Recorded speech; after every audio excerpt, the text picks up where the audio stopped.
Jackson Radio Show. Are you feeling guilty about your white privilege? I can't eat the watermelon and fried chicken because that's cultural appropriation. Do you have any white people food? Is white supremacy getting you down? Sorry, we have to take the long way, okay? I don't go down any streets named Jefferson or Washington because they had slaves, and that's totally racist, and it's white supremacy. Do you want to finally be forgiven for slavery? I need to call my friends, Shaquita, Shaquanda, and Terrence, and let them know that I'm sorry for slavery and institutional racism and white supremacy.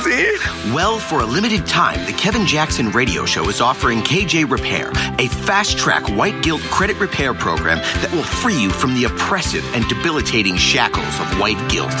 Yes, that's right. Say hello to acknowledging white supremacy and say goodbye to white guilt. All you have to do is listen to the Kevin Jackson Radio Show 3 hours a day, 5 days a week, and you will get the highest quality in reparations credits. For every hour that you listen to the Kevin Jackson Radio Show, you will be forgiven for 1 full hour of slavery. Not 20 minutes, not 10 minutes, not 5 minutes like some of our competitors. At that rate, you'll have white guilt forever. No, at KJ Repair, for every hour that you listen to the Kevin Jackson Radio Show, you will be forgiven for 1 hour of slavery. That's right, 1 full hour of slavery. Poof! Like it never even happened. Say goodbye to the burdens of your melanin deficiency for only 3 hours a day, 5 days a week by listening to the Kevin Jackson Radio Show Monday through Friday. Time is running out. You must act now before American slavery is completely forgiven worldwide. If you sign up today, we will forgive you for 30 hours of slavery absolutely free. That's right, 30 hours of slavery absolutely free. This offer is for straight white men only. Blacks, Hispanics, women, gays, trans, and Muslims need not apply. Reparations credits are non-transferable. Reparations credits are non-transferable. That's right. You individually have to atone for the color of your skin. Otherwise, that's it. You are just condemned. You're condemned to heck. You're condemned to the hot place. Now, where are these racists? I want to know. Tweet me at Shaq General. Where are these racists out there who are going around saying that we need to kill all black people and we need to do a Holocaust with the black people instead? Racism. Now, what do you call a white guy who categorically refuses to date black women or white women who categorically refuse to date black men? Not because it's an attraction thing. I mean, I understand who your body is attracted to. Like, for example, I am attracted to females, and I don't care if you look like a female. Like, if you have transitioned into a female, it's just not going to happen. It's just not going to happen. I don't have any racial scruples. There's no one race that I would prefer to date, but I need you to be a woman. Now, that's bigoted to some people, but I do have standards. But at the same time, what would you call someone who refused to date someone of another race? Not because of attractiveness. I'm talking about because of racism. You would call that person a racist, right? Now, I found this lady on the internet. She is so utterly brazen. And this is what happens when social justice warrior education gets enmeshed in our system.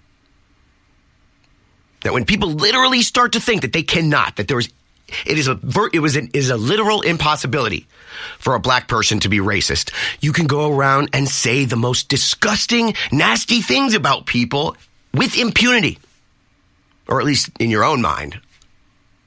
That you can go around saying the most nasty, racist things, and in your own mind, you're still a decent, awesome, human-loving person. You're just a great person. Because when you dehumanize the other side, when you dehumanize the other race, you can say whatever you want about them and not feel bad because they're terrible. They're not human. Let's hear from a perfectly normal black lady who just hates white people. She just hates white people. She calls them Cauca-Devils. Caucasoid devils, Cauca-Devils. She's got videos like how to deal with Cauca-Devil social media stalkers. They hate the fact that I won't date them. Why I won't date white Cauca-Devils. She's literally got videos about why black people are superior. And it's like things like, oh, because white people get sunburns.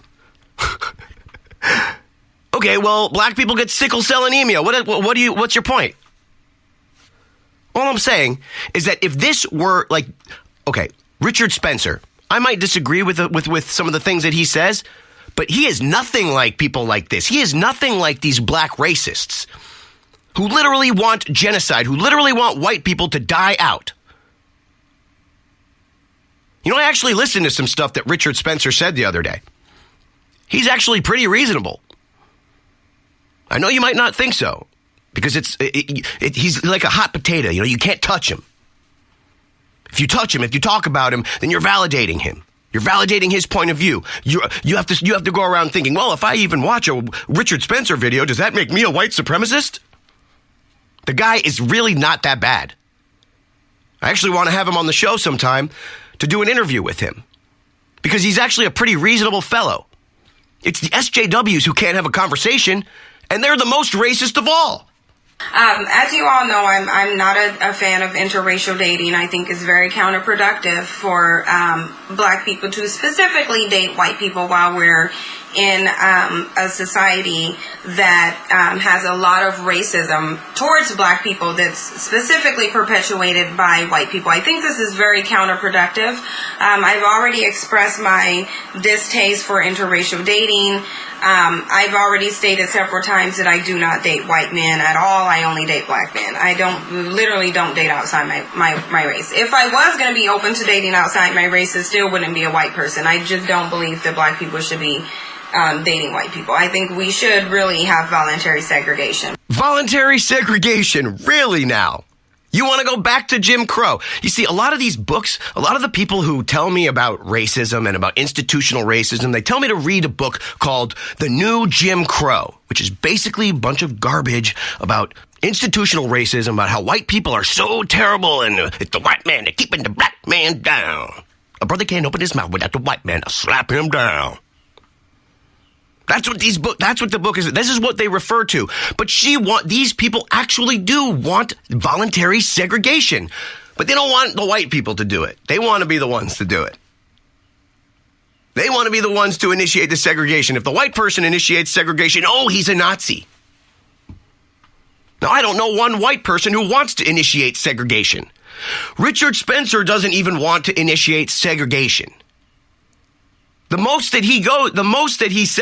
worst thing that I've heard him say, which is really not that terrible, is that people should be allowed to marry who they want, and people should be allowed to preserve their race if they want to.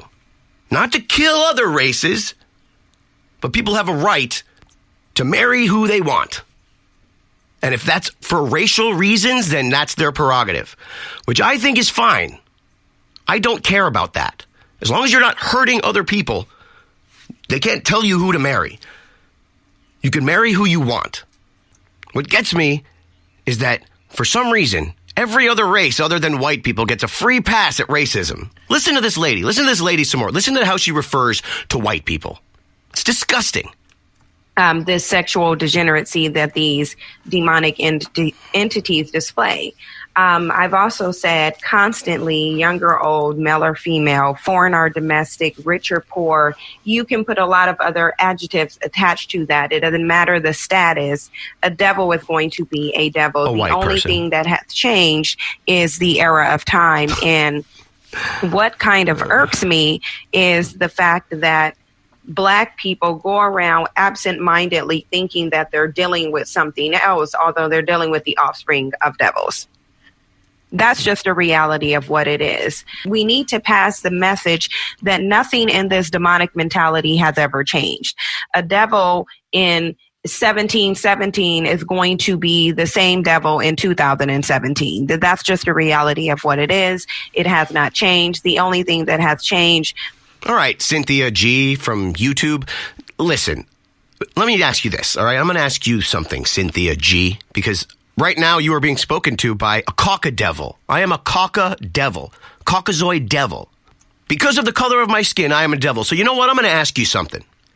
If you are so against whiteness and white people, why are you using white technology in order to get your point across? Why are you using a computer designed by a white man? Why are you using a microphone designed by a white man? Why are you using electricity discovered and harnessed by white men? Why are you living in a country of white men? You have the opportunity to leave. Oh, but wait a minute. You can't leave because you would have to travel by boat or airplane. You would have to travel by airplane, and guess who invented the airplane? A white man. That's right. Now, why don't you put your money where your mouth is and show us how much you hate white people? Show us how much you detest whiteness, and put down your computer, put down your microphone, put down your car. You want to leave the country? Walk there, swim there. It's so disgusting to have to think in these terms, but this is what the left does. Congratulations, left. You done woke the sleeping beast. Wait a minute, and am I allowed to say you done woke the sleeping beast? That sounds a little Ebonicsy. This is Brett Segal, the Disgruntled Millennial. Get me at Shaq General on Twitter. We'll be right back. Kevin Jackson on the Black Sphere Radio Network. Do you owe back taxes to the IRS or state? The secret to avoiding the IRS nightmare is to seek professional representation. My friends at Security Tax Associates provide the most cost-effective and ethical representation in the industry while helping to avoid seizures, levies, and wage garnishments. Security Tax Associates is here to ensure that the appropriate steps are taken to permanently eliminate any possibility of future tax burdens once and for all. For a free, no-obligation consultation, contact Security Tax Associates, 844-779-4177. That's 844-779-4177. 844-779-4177. Or visit them at securitytaxassociates.com.